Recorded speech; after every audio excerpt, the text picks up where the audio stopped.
Dismas, Philip is saying that the rain really has caused havoc in several parts of the country where we're experiencing some of the delays and everything.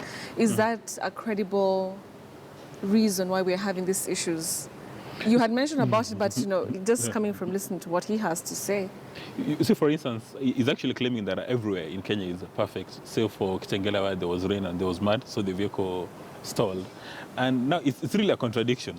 If we were in the past where there was no access of information, then you'd actually believe what he's saying. But right now you have KTN reporters on the ground who are speaking to voters who are furious, who've confirmed in Trans Nzoia it's coming to 1 o'clock. Those guys have not voted. They even are complaining that 3 polling stations are supposed to be merged. So now at this stage you begin to wonder whether or not to trust the voter who is on the ground that we've seen live, who is complaining, or now trust what Philip Etale is saying, that everything is running according to plan, save for rain. You see, when you're doing logistics, you must anticipate, you must look at all scenarios.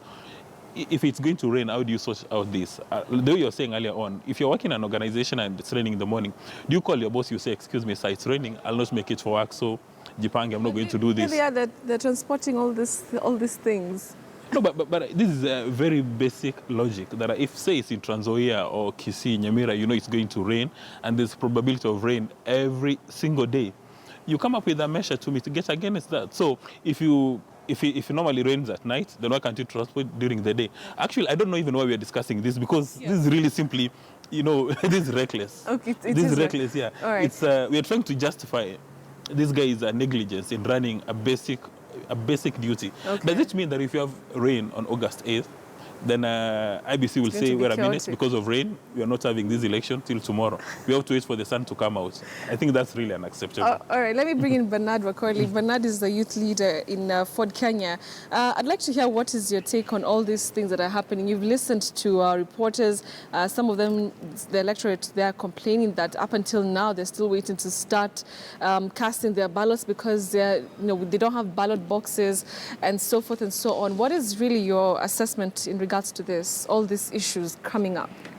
Yes, Betty, I want to reaffirm that politics is a game of numbers. And being a game of numbers, every aspirant, all aspirants are working towards ensuring that they have numbers on their side.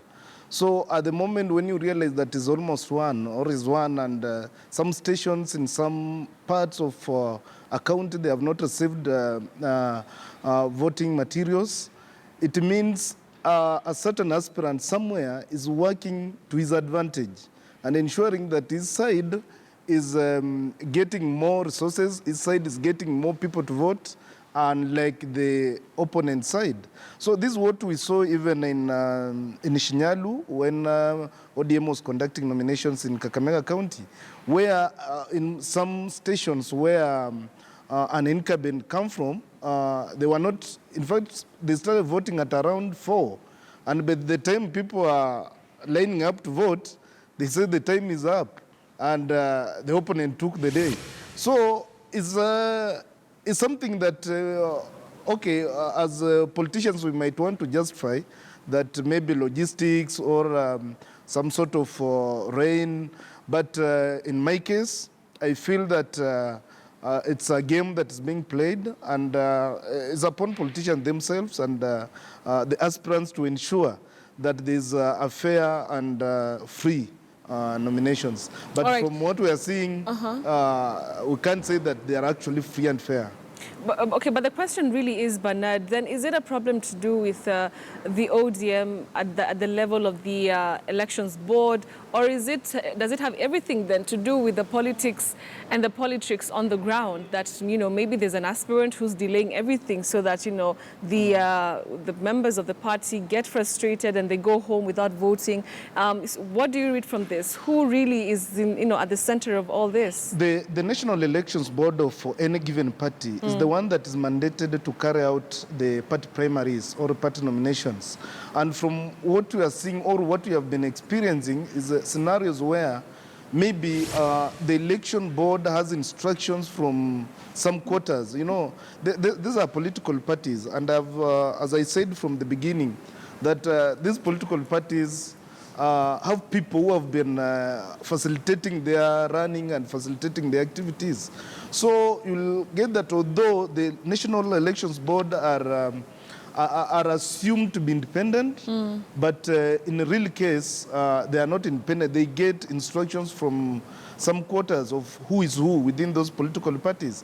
And those who is who within those political parties have connections on the ground, or they have their candidates or aspirants whom they want to take these positions. So they will influence the election board to ensure that in some areas, this is what has to happen. I'll give you an example of the Busia gubernatorial seat. There's this narrative that there's a high turnout in the Teso North and Teso South constituencies. But now you'll want to analyze it in another way, that maybe we have some polling stations that only had ballot papers or ballot documents of less than 1,000. How comes in some constituencies, some voting polling stations within these two constituencies, we had more than 4,000 people turning up to vote? This is something that has never happened in any nomination, which means those polling stations actually got more voting papers than the rest of the polling stations in the county. Then the question is, how did they get those ballot papers, if not from the National Elections Board? So as much as we want to say that it's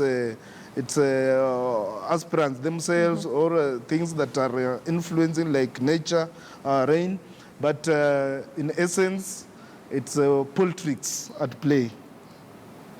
All right. Thank you for your thoughts on that one.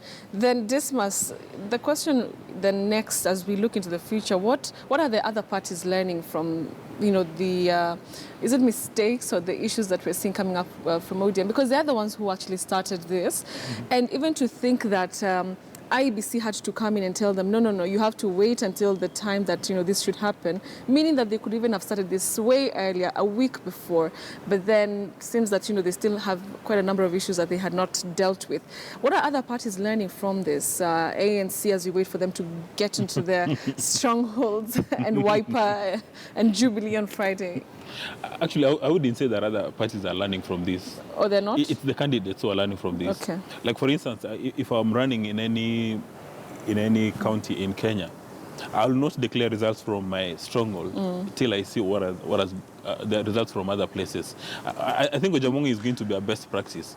If you really want to win that seat and you want to play mischief or politics, as you say, and you come from Teso South and North, wait for Otuoma's people to declare and make sure that your figures are intact and you stick with them, so that you use figures to overturn. For the National Elections Board, for the various political parties, I'd like to agree with Wakoli. And Wakoli is being very modest because he's a member of NASA. There's no free and fair party primaries. How can you allow a participant to be in charge of logistics? How do you allow participants to be the person distributing the ballot papers and boxes? He may as well go back to his room with the ballot papers and boxes and get a few guys to tick the marks in his favor. If you want to have a free and fair party primary, get a third person to come and organize it. Okay. Because right now, these people are getting text messages or phone calls from the various party leaders. So I doubt whether Judy Pereno has got the infrastructure. The scenes. Of course, obviously. Judy Pereno has no infrastructure or capacity to say, I'm going to nullify the votes from Busia on her own motion. Even if she wanted to do that, she has to send somebody a text message to confirm. Because if she doesn't do that, the next second she'll be kicked out. And nobody will ask her a single question. So we're in a very bad space in Kenya that we've been held hostage by a few political leaders. Okay. Somebody with very good talent would like to become a governor in, say, Busia. Okay. If you do not know Raila Odinga or a senior political party leader, then you are going nowhere. You're going nowhere. Yeah. As a result, as a nation, Kenya will continue bleeding, and we'll be discussing South Korea and Singapore as our age mates in history books, but not in reality. Not in reality. All right, Dismas.